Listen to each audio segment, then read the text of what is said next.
എല്ലാവരും ഓർക്കും പാല് കാച്ചുവാന്നല്ലേ? അല്ല, ഞാനേ മോര് കാച്ചുവാണേ. അപ്പം ഞാൻ മോര് കാച്ചുന്നത് ഇങ്ങനെ, ഒന്നും നമ്മൾ കഷ്ണമൊന്നും വേവിക്കാനിട്ടില്ലെങ്കിൽ ഞാൻ തൈര് ഉപ്പും ഇട്ട് മിക്സിക്കകത്ത് നന്നായിട്ട് ഉടച്ചൊന്ന് ചൂടാക്കും. എന്നിട്ട് ചീനിച്ചട്ടി വെച്ച് ഇച്ചിരി വെളിച്ചെണ്ണയും കടുകും വറ്റൽമുളകും പച്ചമുളകും ഇഞ്ചിയും വെളുത്തുള്ളിയും കൊച്ചുള്ളി കറിവേപ്പിലയും കൂടെ നന്നായിട്ട് മൂപ്പിക്കും. എന്നിട്ട് അതിനകത്തോട്ടൊരു ഇച്ചിരി മുളക് പൊടി, ഇച്ചിരി ഉലുവാപ്പൊടി, ഇച്ചിരി മഞ്ഞൾപ്പൊടി, ഇച്ചിരിയല്ല ആവശ്യത്തിനുള്ള മഞ്ഞൾപ്പൊടിയും കൂടി ഇട്ട് ഒന്ന് മൂപ്പിച്ച് മോരിനകത്തോട്ട് അങ്ങ് ഒഴിച്ചടച്ചങ്ങ് വെക്കും. അങ്ങനെയാണ് നമ്മുടെ മോര് കാച്ചുന്നത്. അപ്പം കടുക് പൊട്ടിക്കുമ്പോൾ ഉലുവയുണ്ടെങ്കിൽ ഉലുവ മുഴുവൻ ഉലുവായിട്ട് പൊട്ടിക്കും.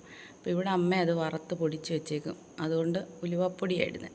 അപ്പം നമ്മുടെ മോര് കാച്ചിയതും ഒരു ചക്കക്കുരു തോരനോ നമ്മുടെ ഇന്നത്തെ കുക്കിംഗ്. ഇടയ്ക്കിടയ്ക്കൊരു വീഡിയോ ഇടണ്ടേ?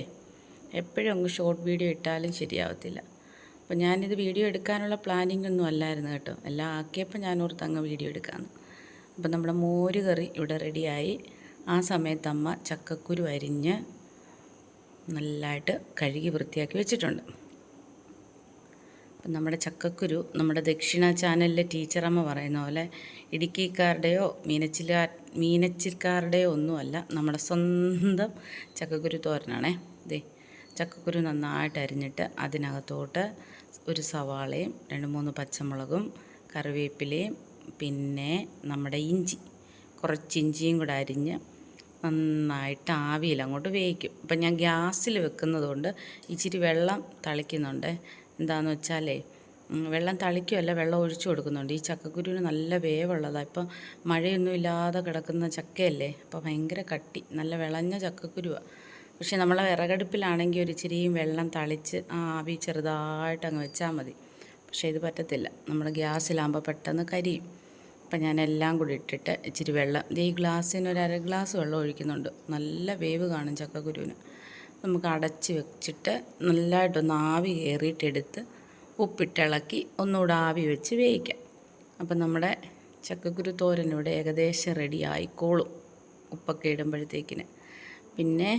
പിന്നെന്തുവാ, അപ്പോൾ എല്ലാവരും ചാനൽ കാണുന്നവരെല്ലാം എന്നെ ചാനൽ സപ്പോർട്ട് ചെയ്യണം, സബ്സ്ക്രൈബ് ചെയ്യണം, ലൈക്ക് ചെയ്യണം. ഇഷ്ടം പോലെ വീഡിയോകളെല്ലാവരും കാണുന്നുണ്ട്. ആ അടുത്തുള്ള ലൈക്ക് ബട്ടണിൽ ഒന്ന് ക്ലിക്ക് ചെയ്തേക്കണേ കേട്ടോ.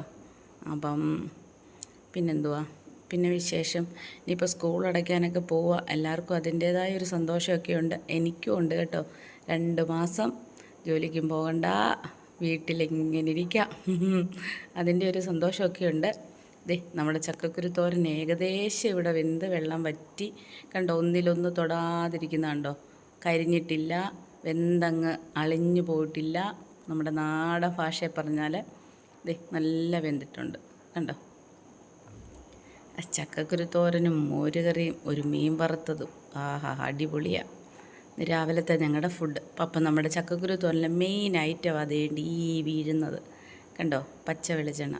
ഇത് കടുക് താളിച്ചും വെക്കാം, പക്ഷേ ഞങ്ങൾ വെക്കുന്ന പച്ച വെളിച്ചെണ്ണ ഇറക്കാറാകുമ്പോൾ ഒന്ന് ഒഴിച്ച് ഒന്നുകൂടെ ഒന്ന് ചുറ്റിച്ച് കുറച്ച് കറിവേപ്പിലയും കൂടെ വാരി ഇടണമെന്നുണ്ട്. പക്ഷേ വേണ്ട, ഇനി ഇവിടെ ഉള്ളവരെന്നെ വഴക്ക് പറയും, കാരണം ഈ കറിവേപ്പില മാറ്റിയിട്ട് തോരൻ കിട്ടത്തില്ലെന്നും പറഞ്ഞു. അതുകൊണ്ട് നമുക്ക് നമ്മുടെ ചക്കക്കുരു തോരന് റെഡിയായി. അപ്പം നമ്മുടെ വീഡിയോ ഇന്ന് ഇത്രയേ ഉള്ളൂ. ഓക്കേ.